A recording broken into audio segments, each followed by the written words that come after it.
ortho exam is to try to do every joint separately. Yeah. So that's the whole plan. So I always start from, I always do the top legs first, and I always start in the front. And I always start with the toes. So you're gonna do every single joint. The goal is only touch that joint. So right now you're touching, so what you wanna do is do the full flexion and extension of those two joints. So you mean that you have already checked all four of them? Everything, right? I'm sorry, what's the question? Assuming that you've already checked the toes. Sure. So yeah, you're gonna start with the toes, the toe joints, assuming that you've already checked the skin. You're gonna do that kind of at the same time. You just squeeze them? So you're going to flex and extend. Oh, Nana! Nana Bovina! You're gonna flex and extend. Okay, we need to probably someone else hold, and then I will. As much as you can, you want to just touch the joint that you're doing. So theoretically, you do the entire. You do this joint, this joint. Honestly, I tend to just do this, this. So I'm really doing the whole finger at once, and then I go ahead and do the same. And you can see, like, this is probably not her painful part, but she's still kind of wigging out. And that's kind of her personality. So you're going all the way flexion. Baby bud. Zip. And then, all right. Nana. Panic pants. So, and then you're going to do flexion, extension, flexion, extension. And then you're going to switch. You can imagine how difficult it is for veterinarians to figure out where the painful part is on a dog that doesn't like what's happening. All right. So all of our medicine, therefore, is very subjective to how our patient handles the exam. So, so then you're gonna, don't forget the dew claw, wounds, things that are easy to identify. You just don't want to miss that stuff because it's easy to fix, easy to send them home, easy to make them feel better. You don't want to miss it. And then you're going to do the whole foot, And see, this is normal for Nana. Nana's a little crazy. So, and don't forget, you need to go the whole way extension. So the whole way here, even if it's mean. And here, it's really hard not to touch that shoulder joint. That's tough, And sometimes I have to repeat myself. If she screams, I have to be even more focused on just touching that elbow, I have to do it a couple times sometimes because here you can see, kind of touching that elbow. Trying really hard not to, but if she screams, I've got to double check, just double check. And they should be able to, she's fighting me. She should be able to go all the way forward. It's like puppy yoga. Puppy yoga. And then you're going to switch to that back leg. Okay. And it's going to be exactly the same process. So here, if I miss this, I'm an idiot. Basically, same process. Double check yourself. Don't miss something silly that you can just fix right away, and then she feels better. So here she's going to do the gunk. Whenever you see gunk, it's a medical term, I'm sure. You can just, go underneath that. And then you're just going to do the exact same thing. Forward, backward, forward, backward. Just trying to not get tunnel vision. Like we know that it's probably her hips. Like we know this. But, maybe she's got two things. You just don't know because she can't tell you. Easier with So, but humans. in order to avoid to flex like two joints at the same time, you sort of hold. Yeah, I'm sorry. So yeah, you hold the bone and the bone. You try your best. Nothing's 100%. Try your best to just, right now I'm trying really hard not to touch this. So, what is your most common injury in the dog for orthopedic stuff? For orthopedic stuff? Yeah. You mean in injury or in, like, so what's in the terms most of common problems? joint? What's the most common joint?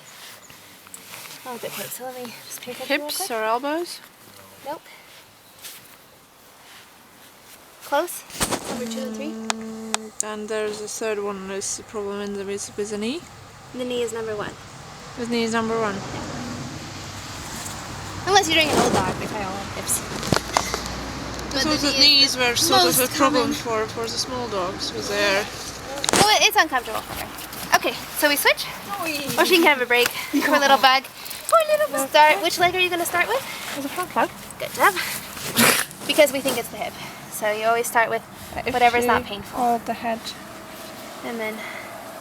So, but you flexed from the intensity. You started with the nails. I did. I mean, yeah, depends on how crazy your dog is. If it's a really good dog, you should really do every single joint separately. If it's a Nana dog, I kind of did all of the toes as one, and if she had complained, I would have gone back and looked more closely at each joint. So, Is it true that greyhounds and these hound type dogs more often get the fractures of the phalanxes? Have you I have no encountered idea. that?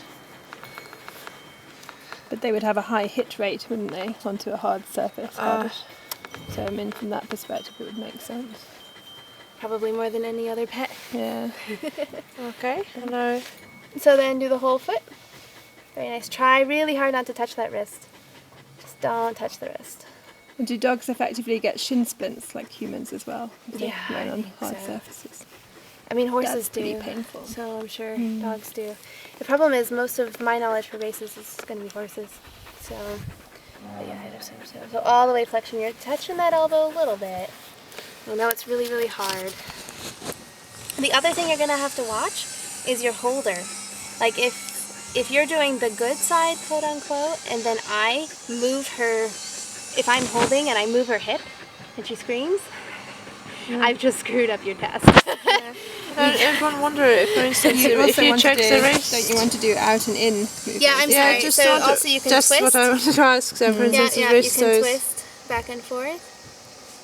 So basically how I do that is I go here and I twist and then I twist. Yeah, and then you're up, down, and you really have to go straight, and I know that sucks. And then yeah, you can twist.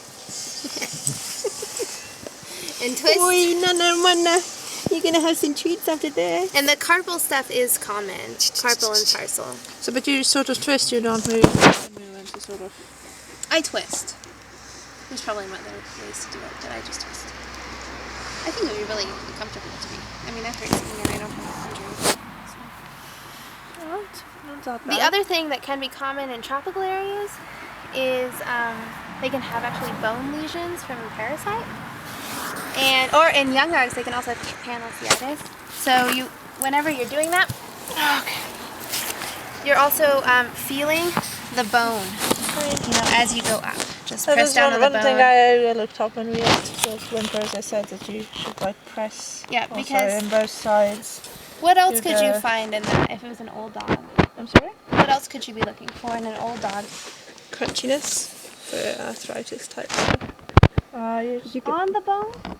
Usually arthritis is joint. on the bone too much. Cancer. You can feel it. No, but it's like, well, maybe. It's really painful. Okay. Bone cancer is very, very painful. So if you have an old dog who's limping all of a sudden, you want to also feel, pushed down. Young dogs, you're looking for infections, of course, and then panelciitis, and then old dogs, don't forget to push down the bones because of cancer. That's what I would do. And when you try to flex the. Yeah. They're pretty flexible. I know she's fighting you a bit, but yeah. No, she's not at the moment. She's not She's that given much. up. Not that much. So, and you're touching the elbow there, just FYI. So, that's fine. It's really, really hard to just touch one thing, but be aware. Like if she screams, then you've only diagnosed shoulder elbow. You haven't diagnosed screams. Poor baby. Ortho is really kind of hard for the puppies. I always feel bad. about doing Okay, that and when for you exams. get. It's very American And to do call you- dogs puppies. We had an American They're called dogs puppies. daughter, one of my friends. She's like, puppy, puppy, puppy. And I was like, oh my god, shoot me. I call all the dogs puppies. I call Arby a puppy. Yeah, you can do that too.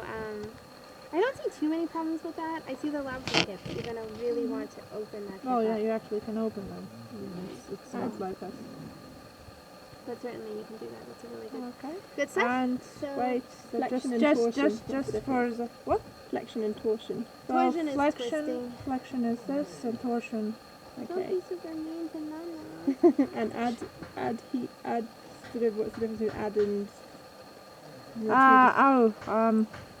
abduction and saddle. adduction. Yeah, abduction is going away from the body. And saddle. Adduction is going towards the body. Adduction. Yeah.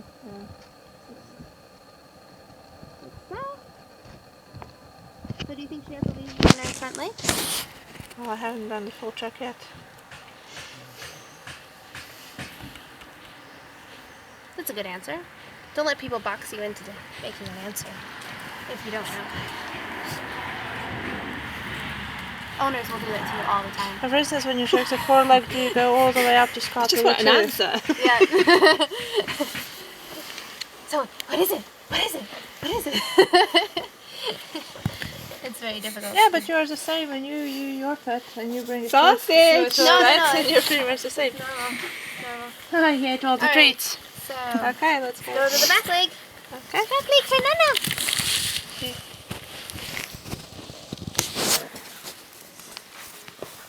Nana's a good girl. Yeah, so you do the drawer test here. So you put 2 hands on the tibia, 2 hands on the femur, and push back and forth. She's got a tight knee.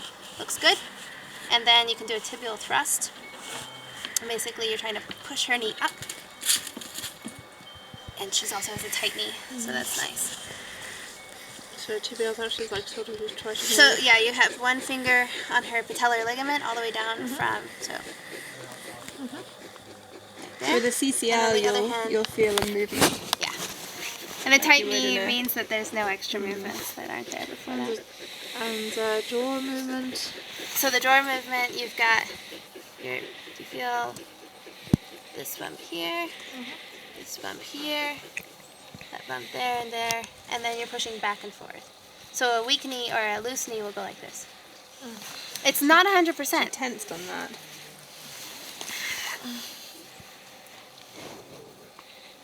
She's a tight knee. It's not 100%, because they're, like, if you really want to know, you have to knock them out sometimes. And then you can really feel it. Because she could tense up, like you said, all of the muscles around the knee, and then it's really hard to tell if it's loose. Okay, and the hip joint, so you... So go forward, flexion, extension. Try not to touch that knee. And then abduction. I think with dogs like Be careful on abduction, don't touch the knee. Be careful on, I like to go With both hands? like this, because this is what's painful. This is usually, on an old dog, the point where they say, whoa, that's what's hurting me. So, Okay, so you do like this. yeah. So you want to go slowly. That's usually what's going to get them on an old puppy, because a lot of them have arthritis in their hips. So